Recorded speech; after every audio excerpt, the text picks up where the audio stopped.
So in this tutorial, I'm going to go ahead and finish up with the massings for the first and second floors. Right now we have everything as a 2D drawing, and all of these lines are just kind of individual sets of lines.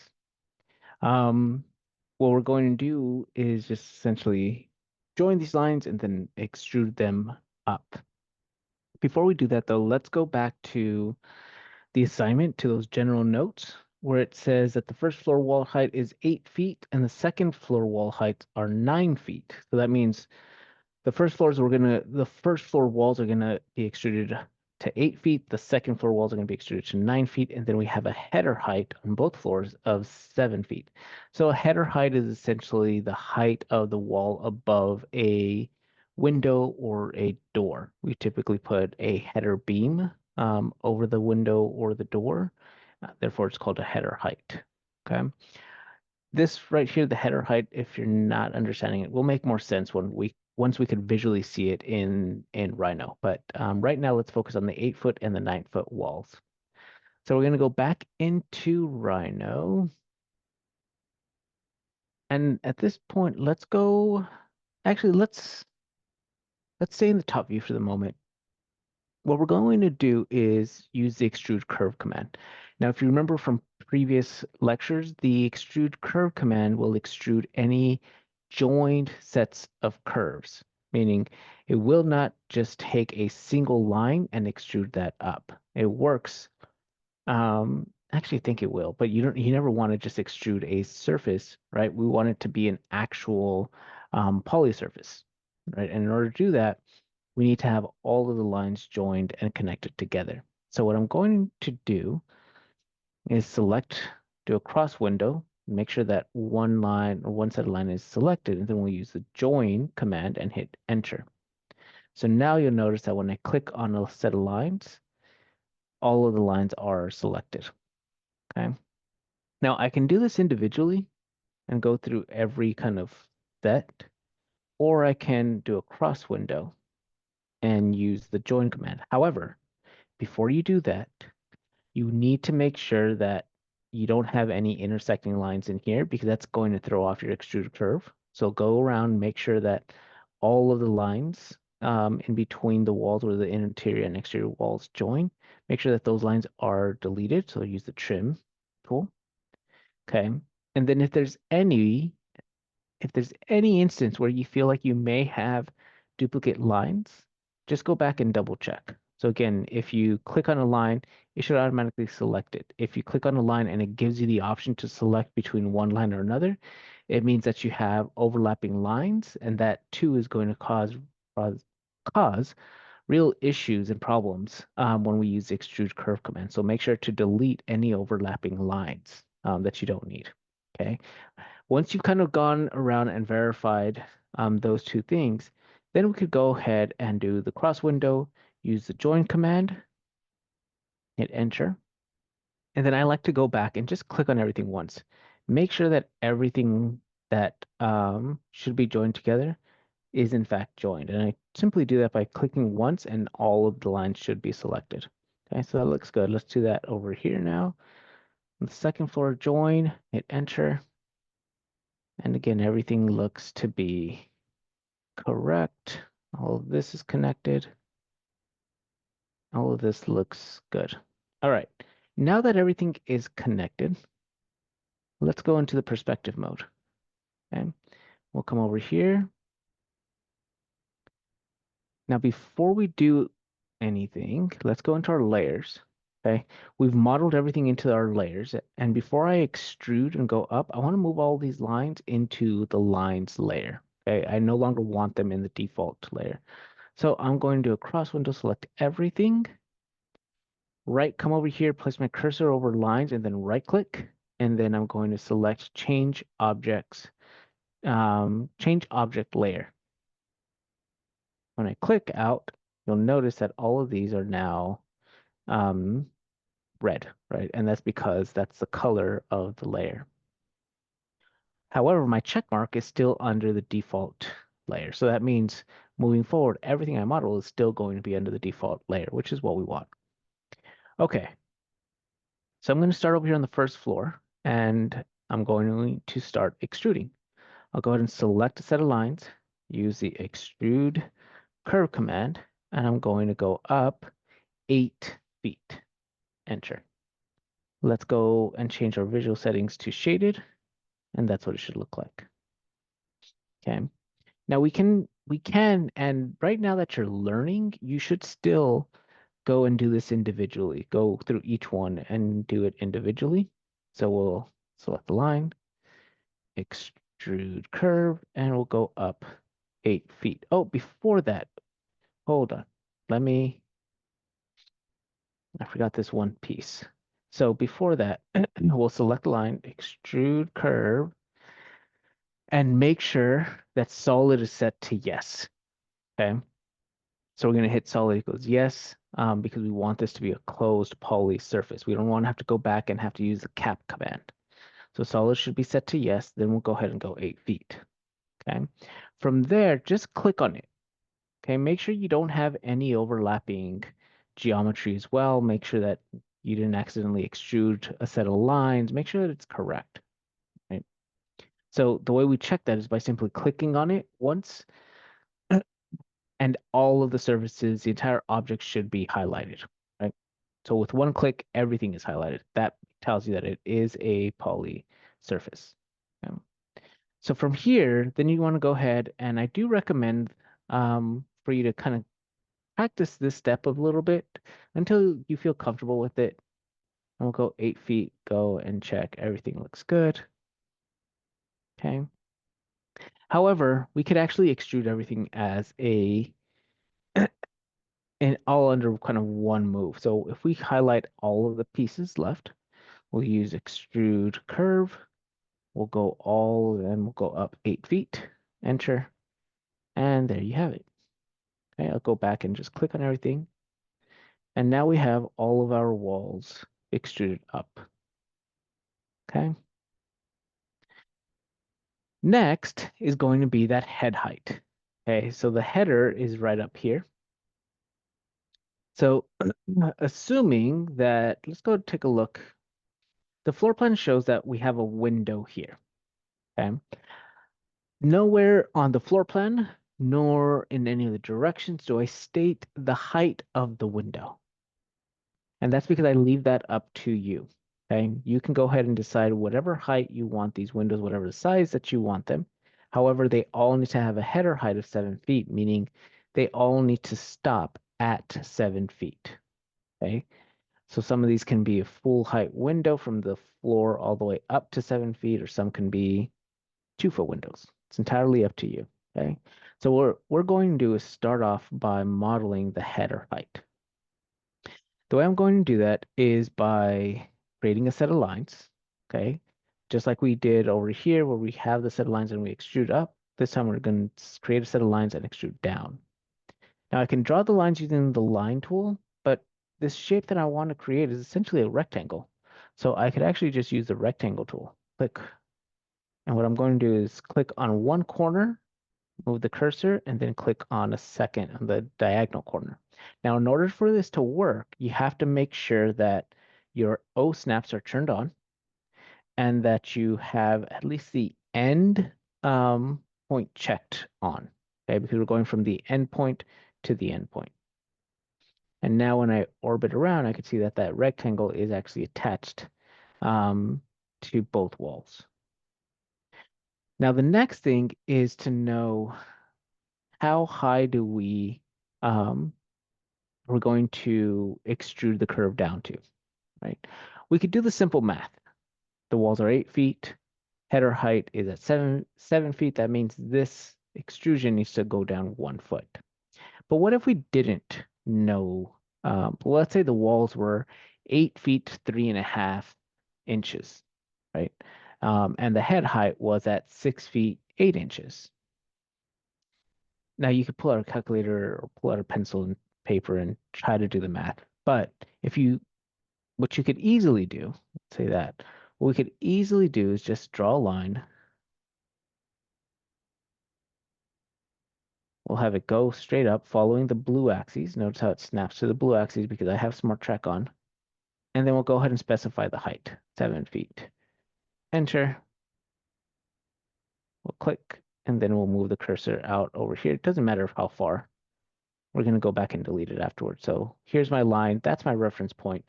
I can now go ahead and take this rectangle, use the extrude curve command, and then just come down until it connects right there. Right now, at this point, you'll notice where my cursor says near. That's because it's referencing the near snap. So make sure that near is turned on. Right, so now it'll click. I'll go ahead and click right there. And now I have, is it? Now I have, there we go, my header. Once I have one, I could go ahead and delete this line. And just how we referenced that one line, we could actually now reference this header for all of our other geometry. So I'll go ahead and use the rectangle tool, go from one corner to the next, and do the same steps. Select it, use the extrude curve command, and instead of, notice how we don't have a line here to reference, but I can move my cursor because I'm in the middle of a command. You'll notice that it's moving up and down and it's following my cursor. So if I move my cursor over here and place it at this endpoint, right, then it's going to reference this height. So I'll go ahead and click right there. And there you have it. We could do that one more time. We use the rectangle tool, create the rectangle, select the line, and then use the extrude curve. And this time we could reference this point because they're all referencing, both points will reference one another. So we'll just click right there. And there we have that. Now we could actually expedite this by using the rectangle tool. Okay. This time I'm going to go from this corner over here. I'll hit the space bar to create another rectangle from there to there. Space bar, another rectangle from there to there. Another rectangle there to there. And one last one from this corner to this corner. Okay. It doesn't matter which corner you go to which corner, just as long as you're making sure that you're connecting to the endpoints. Now I'll go ahead and select all of my curves, holding down the Shift key on the keyboard. Okay. Now all of the curves are selected, and now I'll go ahead and use the extrude curve command. And you'll notice that they all want to move. Now they're all extruding, and I'm going to come over here and click on the endpoint down here at the bottom, and there we have it. Now we have all of our headers. Okay. Now at this point, I can go ahead and select all of these, holding down the Shift key. Let's go ahead and move these into the correct layer. So holding down the Shift key and then left clicking on the mouse. I'm going to go to walls, first floor, and then right click and then change object layer, just like that. There we go. Now we are missing the sill. The sill is the bottom part of a window. Okay. So the sill is the bottom portion. And we're going to create the sill the same way that we created the headers. We'll use the rectangle tool. And I'm going to create one rectangle. I'll select this, use the extrude curve command, and then specify the height. Okay.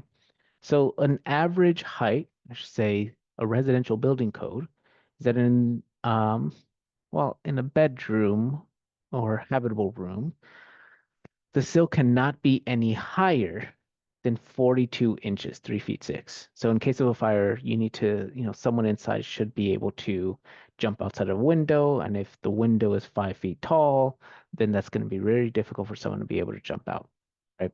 And it's a habitable room. So things like a bathroom don't really count.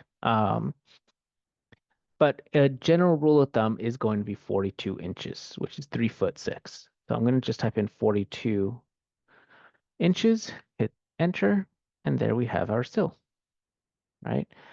We'll go ahead and use the rectangle tool, come over here. Now I did specify or did mention a minute ago that the height of the window is entirely up to you. So if you want to create, um, let's extrude curve. If you want to create a large picture window and you only want this to be, I don't know, 2 feet, we could do that. If you want it to be just a very, very, or a window that pretty much goes to the floor to the ceiling, we'll use extrude curve and let's go 4 inches. All right. Whatever you want, whatever height you want or the size of the window, it's entirely up to you. So for the sake of time, I'm going to go ahead and just create these rectangles on each one, holding down this, pressing the space bar to call up the previous command. And I'm going to use the shift key to select all three of these. I'll use the extrude curve command and I'm going to bring these up to 42 inches and call it a day. So now all of our windows, I'm going to hold down the shift key and select all the windows. All of our windows now have a header and a sill. Now you'll notice that these are gray because they were modeled in the default layer. So I'm just going to come over here and right click and change this to the walls layer. Okay.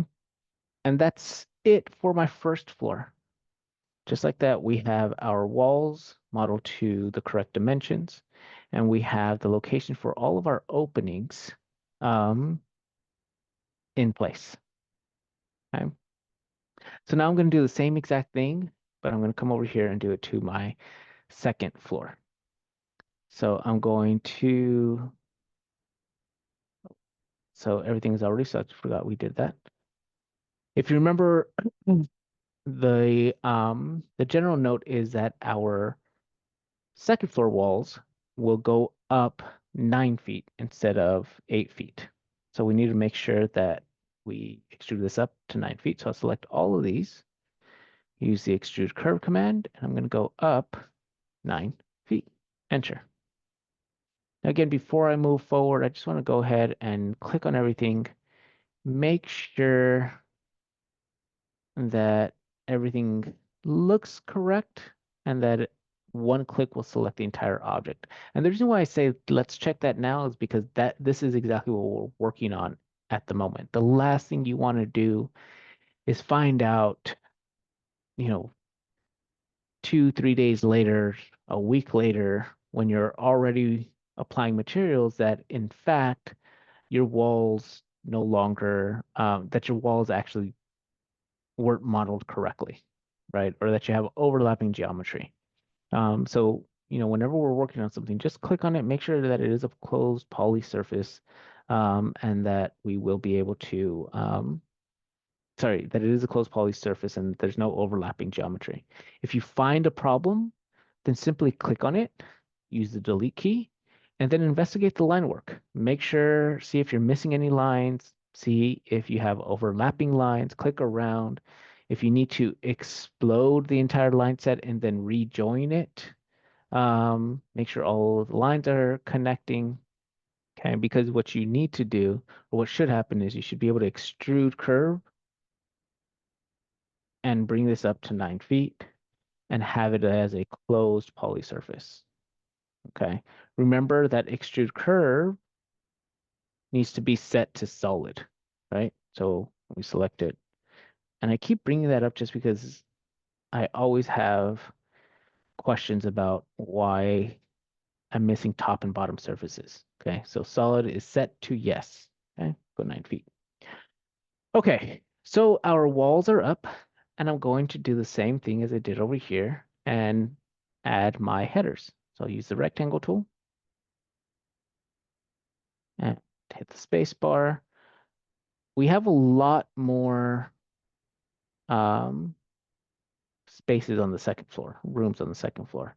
So don't forget, as we're adding the headers, remember that we also have to add the headers for our interior doors as well. Okay. So I'm starting off with my exterior. Over here, over the kind of patio space, I'm going to click on this corner here and then click on the diagonal corner. If we were to go from this corner here, then it's a lot harder to tell where to end. So I'll hit the escape key, hit the space bar, and start from this corner and go over to the corner. So we have all of the headers on our exterior. Let's go ahead and be a bit more efficient, and we'll go ahead and draw the rectangles on all our interior walls as well. So you want to make sure you don't miss any. I mean, it's not the end of the world. You could always go back and add them, but for the sake of efficiency, you want to try to add them um, all at the same time. Okay, something looks off here, right? And this is where the Smart Track button kind of threw me off. So let me hit this escape. You could see that it actually clicks right here at this midpoint there. I'm not sure why it clicked that or why it defines that at the midpoint. Let me hit the escape key. If I click on it, it looks right. Okay. So let me just hit the rectangle tool again and make sure I grab the correct spot. Notice that, or it's important that as you're doing the rectangle, as kind of mundane as or as simple as it might seem to just do a rectangle, you still want to make sure that you're keeping an eye out on where you are clicking. That's super important. Just like I did right now, it's very easy to make those little mistakes, especially with Smart Track turned on. Um, and it turns out that it's, it's another thing that you have to go back and fix. Okay. On this one, I'm not going to draw the line and come over because, again, we could do the math. The walls are 9 feet. The header height is at 7 feet. So that means these rectangles have to be extruded down 2 feet. So what I will do is hold down the Shift key and select all of my lines, all of my rectangles. Okay. If you accidentally select a surface, you could use the Control key on the keyboard. Okay, on a PC. I think it's either the Command or the Alt key on a Mac. So you hold down and then you select it. And that's going to deselect your selection. So again, if I accidentally select that, hold down the Control key on the keyboard and then click, and that's going to deselect that geometry that I selected.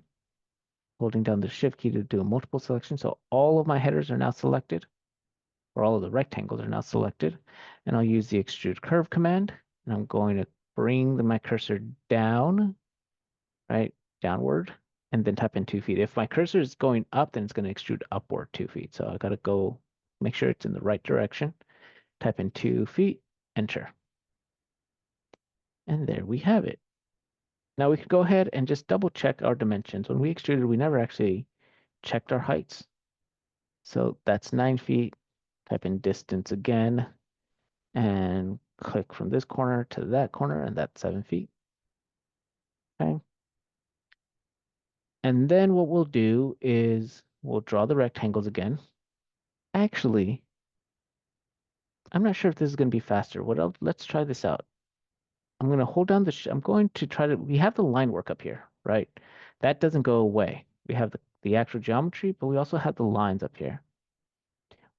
Since this is the same shape up here that it is going to be down there, I wonder if it's going to be faster if I hold down the Shift key and I try to click very carefully along the edge so that the selection menu pops up and I actually select the curve, right? You still have to hold down the Shift key so these are all selected.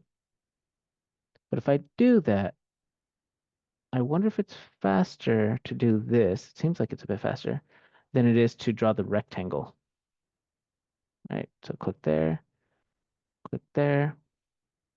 holding down the Shift key, click there. I'm not going to do it over here because we're going to add a big window and a door right here. So now that I have these rectangles selected, I could simply use the copy command and then just grab it here, move the cursor down, and then click to finish right there. Oops, let me undo that last. Let me hit the escape key. Uh-oh. Oh, that's annoying. Let me show you what I did. So I went down, I got it the way I wanted to, and then instead of hitting um, enter to say that I was done, I accidentally clicked. So it created a second set. And because this second set was, the second set of these rectangles were created under the same copy command when this was being created, when I hit the Control Z to undo, it undoes everything. So I'm going to do this again. Hold down the Shift key on the keyboard, move my cursor so I could hit that selection menu. And then I'll go ahead and select this, hold down the Shift key, select this curve right there, and then select this curve right there, select that curve right there, select this curve right here, and then use the copy command, and we're going to click, click, and then hit the Enter key this time to make sure that we actually finish. Okay. Now from here, what we'll do is we'll go ahead and select these curves. It's a lot more common. Well, never mind. I don't say it's common that on the second floor, all of the windows are the same height because that's not true. They typically do have the same header height though. But so you'll go ahead and extrude each one individually to whatever height that you want. I'm just going to simplify it. Hold down the Shift key, select all of these rectangles on the floor that are on the C plane, and I will extrude curve, bring this up and go up 42 inches. And now we have our sills. I'm going to go ahead and move all these to the walls layers, all the geometry into the walls layers. But here's the thing. If I do a cross window and move everything in, I'm also selecting my lines that are in the lines layer. So I don't want to do that um, because I want the lines to be in the lines layer. I don't want to select all this and move everything I don't want to select the lines and move them to the walls layer. So what I can do though is hit the lock pad on my lines. And when it's locked, it means that we can no longer select them, right? It means that essentially they're locked in. Rhino doesn't even recognize them. So at this point, now I could go ahead and do a cross window, knowing that the lines are locked. And then I'll come over here, I will right click, and I will change object layer. Ooh, that's a funky green. Those are funky colors. Good thing we're not painting the building this way. But we still can differentiate, second floor and first floor. At this point, if we want to, we can go ahead and um, unlock our lines. But you know what? Let's leave them locked. I don't want to have to select them. The reason why we leave them on, as I mentioned before, is if at any point we have to delete something, right? Because it was modeled wrong, because we accidentally ruined or exploded the surface, it's a lot easier to delete it. And then we could go in and we can select the lines and remodel that geometry, right? If we deleted the lines, right, once the geometry is up, and then we have to go in a week from now, go in and delete that geometry and have to rebuild it, then it means that we have to go back and redraw the lines, right? So that's why we keep the lines locked. Yeah, we'll keep the lines locked this way. We don't have that issue. Okay. And this is it. This is the assignment to go ahead and model everything, model all of the walls and leave the openings for the windows. And that's it. Okay. Hopefully this is helpful. Good luck, everyone.